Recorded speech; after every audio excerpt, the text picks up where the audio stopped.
Shalom Bapak Mama Saudara-saudari yang terkasih dalam Tuhan kita Yesus Kristus. Saya atas nama Apriani Kukuyowa.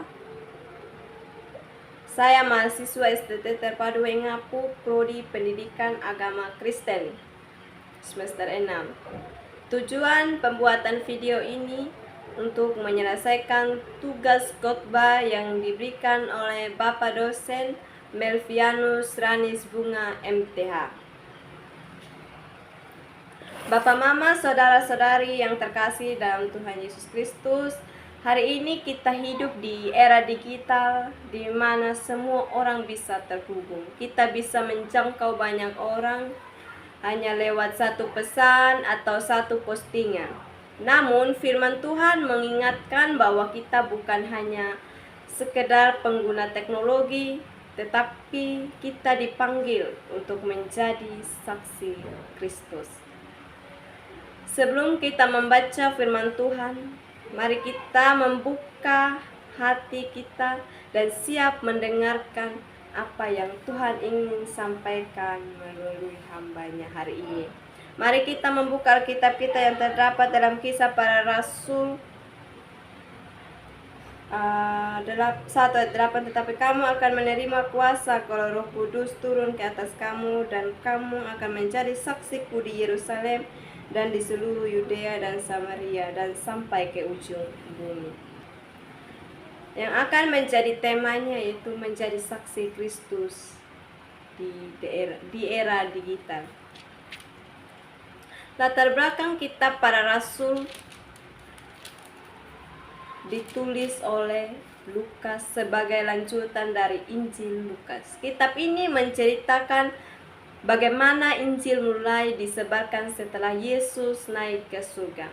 Kisah Para Rasul 1 ayat 8 adalah perintah terakhir Yesus sebelum kenaikannya. Ini menjadi dasar misi gereja dari Yerusalem sampai ke ujung bumi. Kalau dulu ujung bumi bisa berarti perjalanan jauh secara fisik, tetapi sekarang ujung bumi bisa berarti seluruh dunia digital. Media sosial, YouTube, WhatsApp, Facebook, dan TikTok, dan lain sebagainya. Ada pun 3 poin yang akan kita dengar bersama-sama. Yang pertama, saksi Kristus dimulai dari kehidupan yang dipenuhi Roh Kudus. Menjadi saksi Kristus tidak perlu dimulai dari kemampuan, pengetahuan, atau bahkan kesempatan, tetapi selalu dimulai dari kehidupan yang dipenuhi oleh Roh Kudus. Yesus dengan jelas mengatakan bahwa para murid akan menerima kuasa terlebih dahulu, baru kemudian mereka akan menjadi saksi. Ini menunjukkan bahwa kesaksian bukanlah sesuatu yang bisa diproduksi secara manusiawi, melainkan lahir dari relasi yang hidup dengan Tuhan. Dalam konteks kehidupan orang dewasa dan pemuda saat ini, tantangan terbesar bukanlah kurangnya akses terhadap firman Tuhan, tetapi kurangnya kedalaman hubungan pribadi dengan Tuhan. Banyak pemuda, banyak orang aktif di gereja, bahkan terlibat dalam pelayanan digital, tetapi kehidupan doanya masih lemah. Terus, banyak orang dewasa sibuk dengan pekerjaan, tanggung jawab, keluarga, dan aktivitas gereja, tetapi secara rohani mengalami kekeringan. Dunia digital memparahkan kondisi ini karena kita lebih banyak menghabiskan waktu untuk scrolling daripada berdiam di hadapan Tuhan. Akibatnya, kita bisa terlihat rohani di luar tetapi kosong di dalam. Padahal tanpa Roh Kudus, semua yang kita lakukan hanya menjadi aktivitas tanpa kuasa. Roh Kuduslah yang mengubah hati, memberikan keberanian untuk hidup benar di tengah tekanan, dan menuntut kita untuk menggunakan teknologi dengan bijaksana. Tanpa itu hanya akan menjadi pengguna media sosial Kristen, bukan saksi Kristus yang hidup. Bayangkan sebuah handphone yang sangat canggih, fiturnya lengkap, kameranya bagus, aplikasinya banyak, tetapi ketika baterainya habis, semua fungsi tidak bisa digunakan. Begitu juga dengan kita. Kita bisa memiliki kemampuan berbicara, ide kreatif, bahkan wadah di digital yang sangat luas, tetapi tanpa daya dari Roh Kudus, semua itu tidak akan menghasilkan dampak rohani.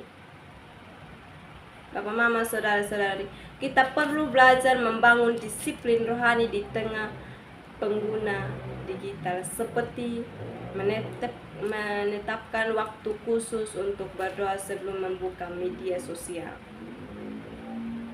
Kita sebagai orang dewasa perlu juga menata ulang prioritas hidup, memastikan bahwa kesibukan tidak menggantikan hubungan dengan Tuhan. Setiap orang percaya perlu belajar untuk tidak hanya aktif secara digital, tetapi juga bertumbuh secara rohani, sehingga apa yang dibagikan benar-benar lahir dari kehidupan yang dipenuhi Roh Kudus.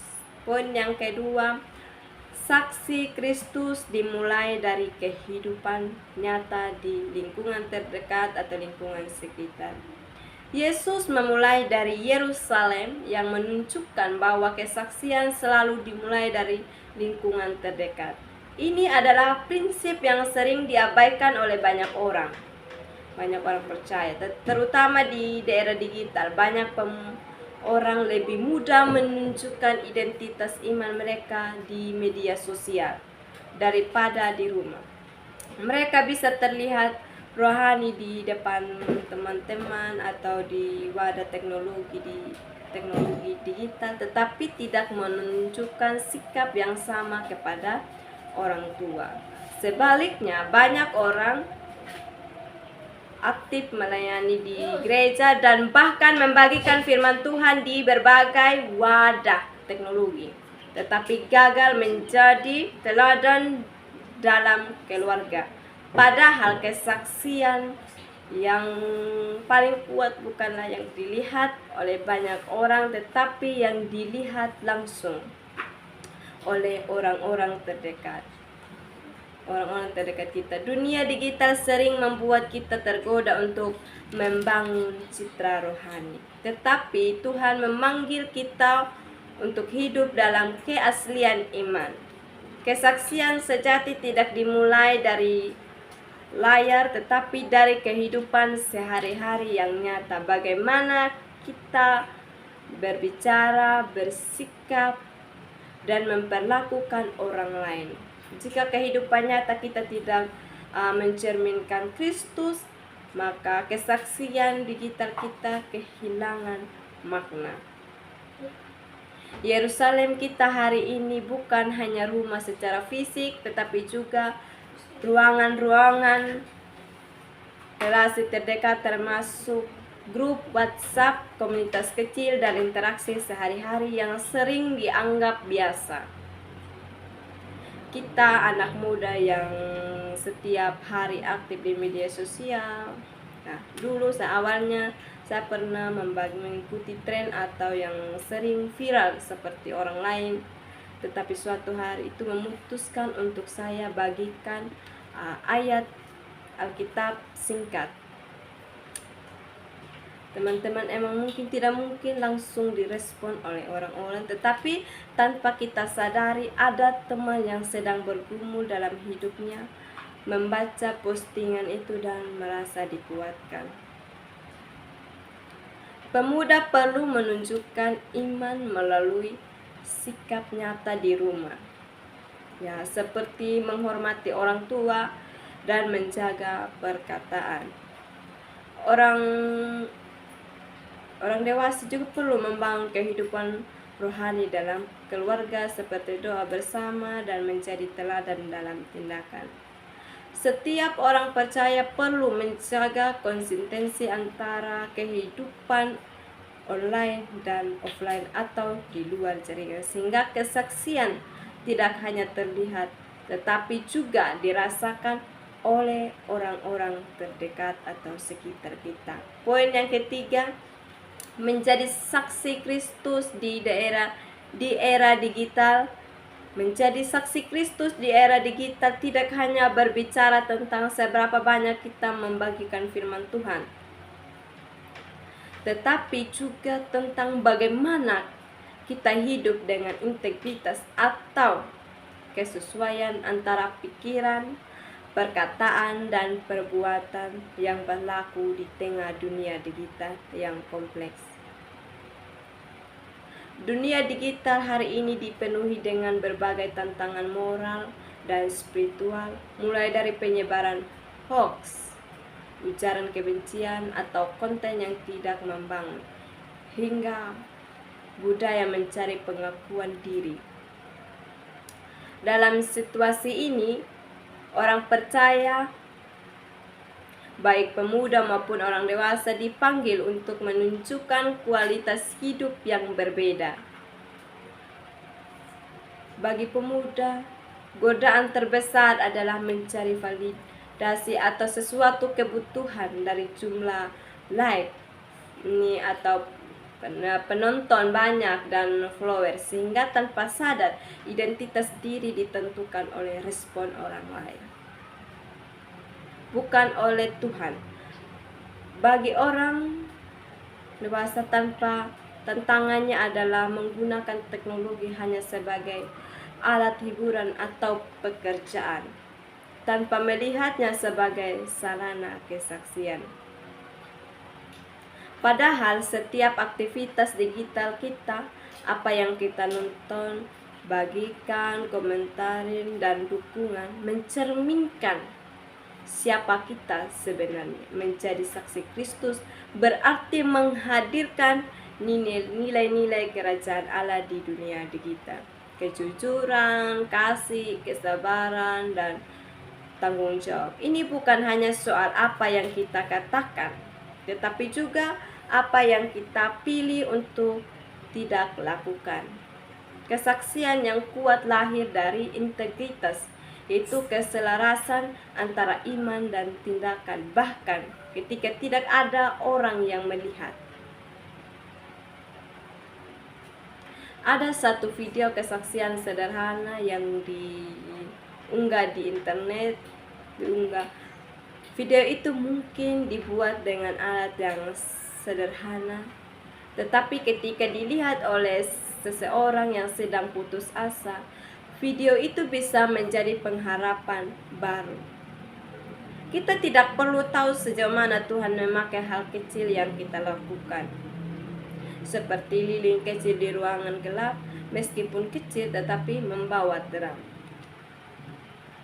Saudari-saudari yang terkasih dalam Tuhan kita Yesus Kristus, kita perlu belajar membangun identitas diri di dalam Kristus, bukan dari pengakuan digital, serta bijak dalam menggunakan media sosial. Orang dewasa perlu membangun teknologi dengan tujuan yang lebih bermakna. Tidak hanya untuk hiburan, tetapi juga untuk membangun orang lain. Setiap orang percaya perlu berkomitmen untuk menjadi pengguna digital yang bertanggung jawab, menyaring sebelum membagikan, menjaga perkataan dalam berkomentar, dan memastikan bahwa setiap aktivitas digital mencerminkan iman kepada Kristus. Saudara-saudari yang terkasih dalam Tuhan kita Yesus Kristus, kita sebagai orang percaya harus mencari saksi Kristus di era digital, bukan sekedar tentang aktivitas rohani yang terlihat, tetapi tentang kehidupan yang benar di hadapan Tuhan. Dimulai dari hati yang dipenuhi dengan Roh Kudus, dinyatakan dalam kehidupan nyata di lingkungan terdekat atau sekitar, dan buktikan melalui integritas atau kesesuaian antara pikiran, perkataan dan perbuatan yang berlaku di dunia digital. Inilah panggilan bagi setiap kita orang percaya untuk tidak hanya hadir di dunia digital tetapi membawa Kristus di dalamnya. Amin. Untuk firman Tuhan, Tuhan Yesus memberkati. Shalom.